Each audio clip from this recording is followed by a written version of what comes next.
Women in rock and metal do not get enough credit. That is obviously an understatement. So this video is going to look at 10 amazing women guitarists who definitely deserve more respect. I can comfortably say that these women could embarrass almost any other guitarist, and it's these ladies that are worth hearing, seeing, and following as they show heavy music isn't just filled with unwashed bros that live on beer and Monster Energy. This is not a top 10, no ranking, just a list. Also, to help narrow things down a bit, I'm talking about women who are currently actively making and playing new music. Women that have put out albums or new music in the last 5 years to keep the list more recent. Finally, I'm aware there are more than 10. Duh. If there is another shredding queen who deserves some attention, leave a comment below and let everyone know. You know how these videos work, let's get to it. Appropriately starting off with a woman who has been at the top of her game for years now and is the first solo woman to have a #1 Billboard mainstream rock song. Whether it's her work with Alice Cooper, her solo work, or her teaching other guitarists, Nita Strauss has stood as a shining example of a guitarist. Whether it's making appearances at WrestleMania or performing at NFL games, Nita has done a massive amount with a guitar in her hands, along with having a strong discography going back to 2009. Strauss is now finally getting more of the deserved spotlight, and I hope it continues with new solo music. She can write, she can perform, she can teach, with her masterclasses being something many people have praised as well. Nita shines as one of the best guitarists out there, bar none. Speaking of musicians who have played with household names, Orianthi has made Australia proud over the years. From Alice Cooper, Dave Stewart, and even Michael Jackson before he passed, Orianthi has a successful career going at a relatively young age that started back in the late 2000s. Orianthi is extremely versatile with her range because of all the names she's played with, along with her own solo albums over the past decade plus, including her 2020 album O,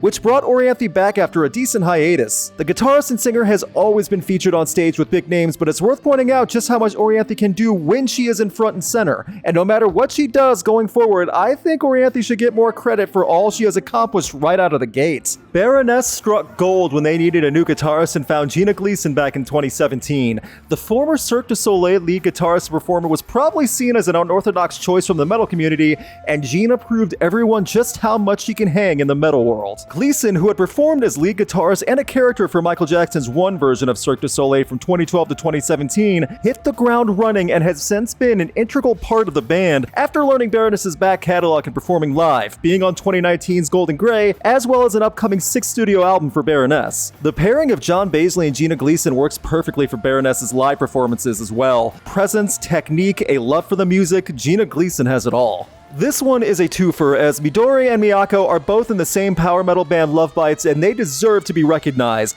Over the past several years, there has been a powerhouse of metal shredding and solos coming out of Japan, and it's a blast to hear these ladies in bombastic ways. Since Lovebites started up in 2016, Midori and Miyako have dominated stages from Japan to Europe, including a big whack and open air performance. Both guitarists have different influences in their playing style, but when they combine their sound, it's a force to be reckoned with and a major part of Lovebites' success. The band's latest EP came out in 2021, and while the group is on a short hiatus right now, I have full confidence that Midori and Miyako will blow us away again in some over-the-top power metal magic. On a different side of metal comes a woman who has made big waves with her crushing guitar work in Tetrarch. Diamond Rowe really is a diamond of a guitar player and can make just about any metal guitarist green with envy after hearing her blistering performances with amazing precision. Diamond has been a true metal lover for years and is now showing how much she brings to the table. Rowe is a slaughterhouse of aggressive ability when she has a guitar in her hands. Her solos are absolutely top-notch, and Rowe adds a unique flair to heavy songs when she gets to show off. Tetrarch are on an upward trajectory, and I truly think a big part of that is because of Diamond.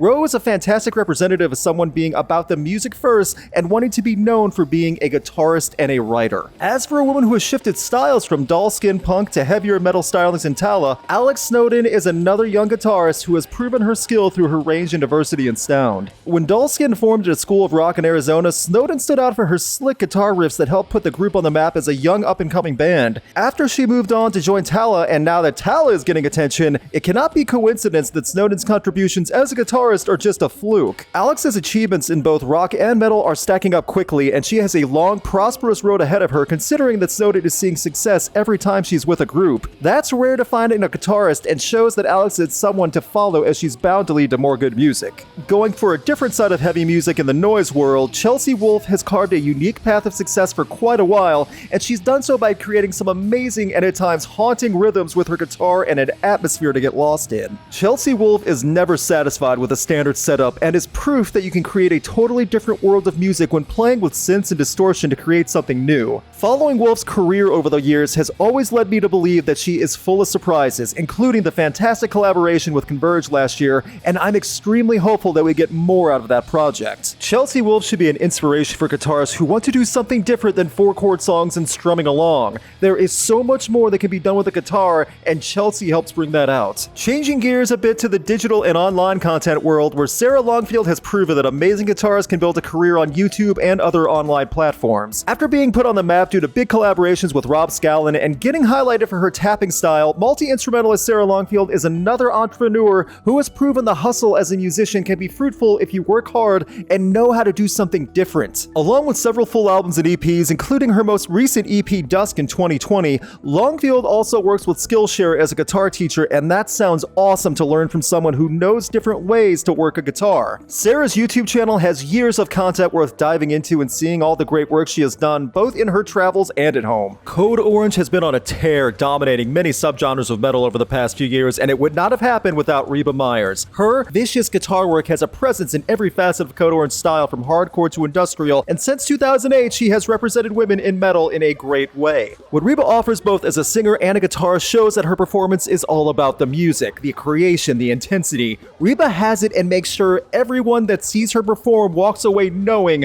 Reba means business, and I cannot imagine she'll slow down anytime soon. Reba is extremely skilled in creating her own sound as well as working with wild pedals and effects that have made a staple in Code Orange's sound, which is impressive considering the many wild sounds that Code Orange has given us over the past few loud years. No way I can do a list without at least mentioning a woman who has shredded and screamed her way through mainstream rock over the past 10 plus years. Lzzy Hale is arguably one of the biggest current names when talking about women in rock, and the one injustice is that Lzzy does not get enough credit for how great of a guitarist she is. Her work with Hailstorm as a frontwoman has been a pinnacle of the rock scene for women, and I think she works well as a voice for many of said women who are still trying to be heard. In 2021, Lzzy was the first woman to be a Gibson guitar ambassador, along with having her own line of Gibson guitars in her own signature Explorer. Her recognition by the industry is well deserved, and I think it's time that Hale is seen as more than just the face of a band. Lzzy Hale's rock face is amazing, don't get me wrong, but it's her guitar playing that helps her stand out. And that was a look at 10 amazing women guitarists. Know of another shredding queen? Leave a comment, let everyone know. Big thanks to my patrons and a special thanks to Chris Doman and Zola DeLacy. You can have a say in upcoming videos, get weekly new music playlists, and see videos early by supporting Rocked on Patreon. Please click the link in the video description for more information. Please subscribe and ring the bell to get notified on upcoming videos, and you can keep up to date with Rocked on Facebook, Twitter, Instagram, and TikTok. Also, thank you to the patrons who voted on this video topic. I'm glad you chose this one because the ladies in heavy music do deserve more attention.